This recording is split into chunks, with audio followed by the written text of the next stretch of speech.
Welcome back on the AM show, and right now we get into our big stories, starting with that account of 16 people who have been declared wanted by the police following violent clashes at the NDC's National Youth and Women's Congress over the weekend.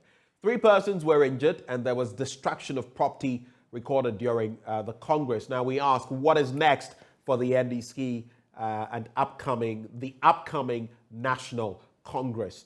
Well, we get into that conversation as it's we kickstart the big stories. Our guests will be joining us on that beat shortly as we have that discussion. But you must know by now about some of the violence that characterized what happened at the NDC's Congress, specifically for the National Youth Organizer position and the Women's Organizer positions. So shortly we'll have joining us for that conversation, Director Legal Affairs of the NDC, Abraham Amaliba. He joins us on phone. Mr. Amaliba, a very good morning to you. Thank you for joining the conversation. Good morning to you and to your viewers as well. Let me ask you, I listened to Alex Sigbefia, who managed all of this, and he had some hard words for the NDC, and he ended by saying, look, we are not like the MPP, and so we're going to take the blame for some of what transpired, and it's a shame, so to speak. But how different are you from the MPP, because you criticized them when there were some similar incidents in their Congress, and now you're showing the exact same signs, if not worse, with shootings and all of that. Let's start with your appreciation of what happened on Saturday, and then you can get into the comparison.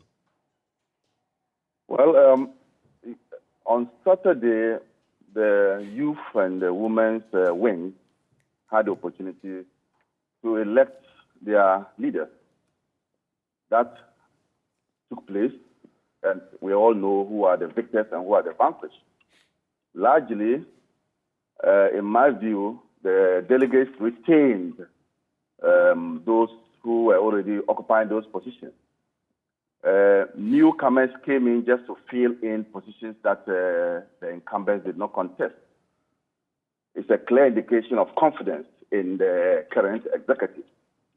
And don't forget that the NDC has always said that they won the 2020 election, but just that with the machinations of the EC, they were declared the losers. Now, if you so claim, then why would you change your winning team? Why would you change those who gave you that victory that was stolen anyway? And so I think the delegates went into the conferences, both women and youth, with that mindset that, look, let's retain this, but they did a good work. And so that, for me, is what I would say for now. But with the violence, I must say that it's appalling. Before you get into the violence, you just said something, so I just want to take you up on that. You're a lawyer. You just said that victory was stolen from the NDC in the past election and that these were the same leaders at the helm of affairs. But we all know about that court's resolution, the Supreme Court, on that matter, and many of your leaders have moved away from that. So to go back to victory was stolen from you and all of that, I mean, why would you want to do that? Court cases don't take away your feelings. Feelings are innate. You know that. So I'm saying that the NDC, as a political party, it's a feeling. The court case don't rob away or don't take away your feelings, how you feel. So may we proceed now? Okay, please go ahead then on the other point of the violence. Yes, so the violence I indicated earlier that is appalling, it's unacceptable. The signs were there, and as Alex Sigbefia indicated, myself and him serve on the Congress Planning Committee. So the signs were there, and we deployed a number of policemen thinking that will be able to deal with the matter. And so I think that much as the blame could be put on the doorsteps of the contestants whose, particularly this is about the youth wing, that is where the problem emanated from, the Bronya Jemfi and Pablo. And much as the blame can be put before them, I also think that we need to be questioning the security agencies. Because I think we deployed more than 100 security personnel, 80 from the police service, I think, or 50. When you add all, we will be going to 100 and something, because we also had our party security men also assisting the police. So how come? We need to ask those questions as well. But I think that it doesn't portend well for us. But this is also a dress rehearsal for our Congress proper on Saturday. The lessons learned here will be used to deal with emerging issues at the Congress. And I think that the Congress will be much more peaceful than what we saw. Right. So I was going to get there, that what would be the lessons then that you would learn and apply to prevent similar incidents in the bigger Congress, the National Congress. But an interesting take you have when you say that some 80 police officers or security personnel were on hand, close to about 100, and so you would lay the blame on them. But how much blame would you apportion to your own members, the delegates? No. Hold on. Okay. I'll give you the opportunity to answer. Your own delegates and maybe even those who stood for these elections. How much blame do you take as a party? Indeed, I indicated that much of the blame can be laid at the doorsteps of the two contestants whose supporters caused those confusion. I only questioned. I said we anticipated this, and we put together a security team that we thought was up to the task. And that's why I gave you the numbers, that clearly 100 security personnel should have been able to deal with the matter. So we need to ask questions. So as for the security agents, I don't blame them. I only say, let's ask questions. But I indicated that, look, the blame must be put at the doorsteps of the contestants. They are the people who support us, engage in that. We didn't have that with the women's wing. It is a youth. And I single out, I mentioned Pablo, I don't shy away, and then I mentioned Brian James. They should be responding to these things, because their conduct, the conduct of their supporters has brought some shame to the party. Right. I have two questions related to the gun violence that we saw. And it's particularly important to me because we're talking about gunshots at your intra-party level. And I want to cast my mind back to 2020 when the election was held and 8 people lost their lives. And all that we've said about that, it is a great worry for me and people, we've spoken to in recent times on the back of what happened. So tell me, how exactly did that happen? What was the protocol, basically, for people coming to the grounds with arms and all of that? What is going to change in that regard? And that is where I tend to question the security agents. I thought that in such a situation where you have massive crowds, the security agents will engage in searches, before people are allowed into the venue. How did we get that wrong with 80 up to 100 security agencies? Were they thoroughly searched? Were people thoroughly searched? How come that was able to pass through, the gun was able to pass through? We having a planning committee meeting this today to review the activities that took place in Cape Coast. These questions will be asked. And we will need the coordinators in that Cape Coast conference to tell us how all this happened. So we'll have a review of the activities, and then we'll be able to appreciate why that happened. Was it because the numbers were not enough? Do we need more numbers? And if we needed more numbers, why didn't the security agencies indicate to us that we needed to have more numbers? But I think that gunshots on that day gave us a very bad name, I must say. Right. But even as you say all of this, it was the intervention of the police that restored, some sanity. But let me find out from you. There are some 16 people who are, there's a manhunt for them now, as far as the police is concerned, for different things they may have done in that Congress. How do you react to that? Are you going to aid the police fish out these people? I think if the identities of those persons are known, the party, I'm sure today, and as I indicated, today will issue a press release after our meeting. The party would assist in fishing those people out. We don't stand for violence. That violence was not sanctioned. And if it's not sanctioned, the party should be seen distancing itself.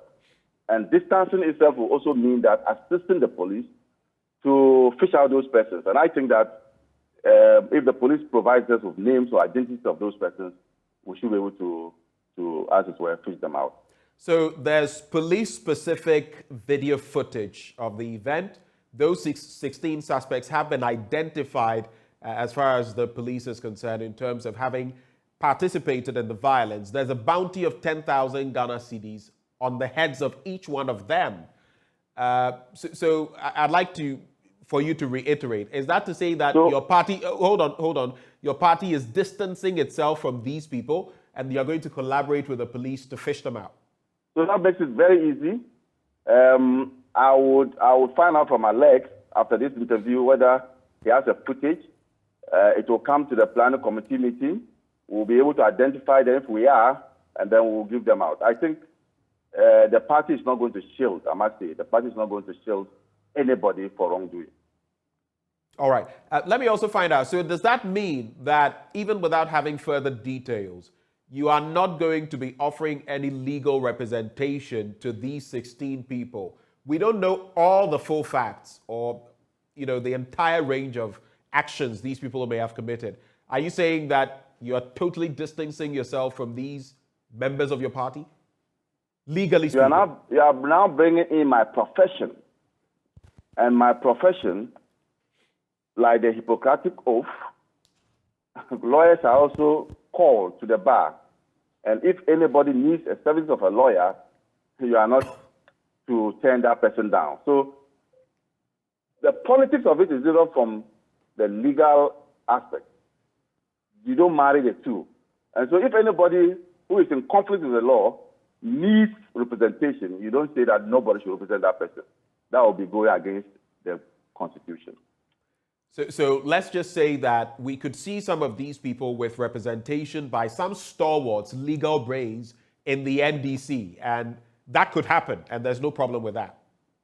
There's no problem with that because they are manifesting their legal profession, which the Constitution enjoins them to provide legal assistance. And that's why in my submission, I sought to draw in the Hippocratic Oath. Right. And so in that case, too, you cannot fault a lawyer who is of an NDC persuasion who decides to provide those legal services. But what does that do in terms of the optics of things? Because some people naturally would say that then this is the party fomenting violent activity. In one breath, you say, we don't like this, we're pushing them out, let the police do its job. And in another breath, you're saying, we're giving legal representation to them. I just want you to put that side by side with some of the things. Okay, hold on. Some of what people said when Freddie Blai's firm, for example, had something to do with Aisha Huang, the Galamsey Queen. People said they are legal counsel, they could do this, but others said for the optics of fighting Galamsey, we shouldn't see you doing something like that. Is this not a similar situation? It will be different if the legal directorate under my jurisdiction decide that lawyers should go and defend those who are in conflict with the law. It is different. Where individuals who are in conflict with the law decide to choose their lawyers, I think you should understand it. As a wing of the political party, which is the NDC legal team, we are not going to encourage lawyers to go defending people who have caused mayhem at our Congress. There isn't going to be a whip that lawyers go to the aid of these people. But as individuals who are in conflict with the law, if they choose to go for lawyers, and then those lawyers happen to be NDC lawyers, we cannot fault them for so doing. I mean, that is very politically convenient, right? You will not come out and say that as a party, we are assigning people. But if we see them representing, we can only assume that they are doing so from their own personal standpoint as legal counsel. I mean, even if that happened, we wouldn't know, would we? If that happens, you are capable of knowing because you are a reputable news portal, you are a reputable media house, you are capable of investigation. You've done that, and you expose it. So that would not happen.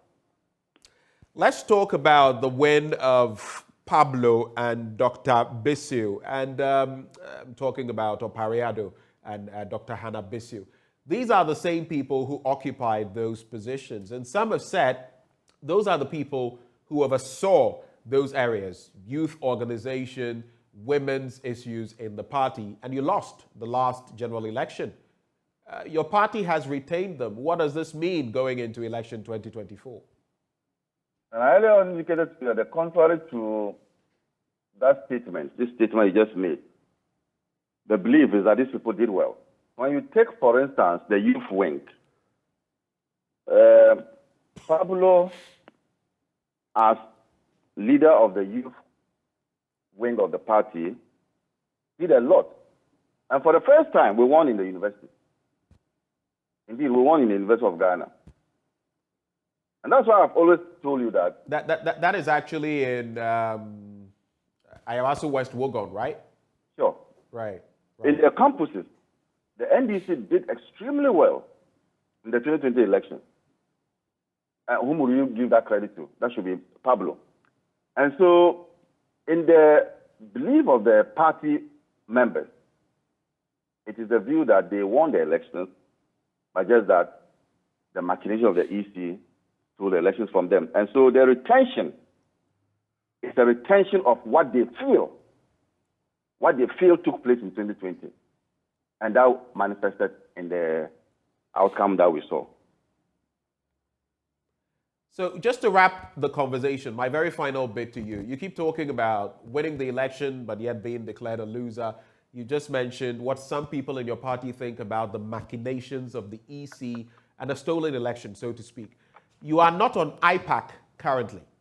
I just want to find out, what is the NDC stance going to be moving forward? You're having all these national elections for your party. In the end, you want to assume the reins of power.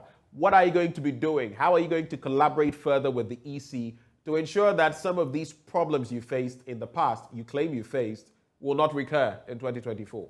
That's my final bit to you.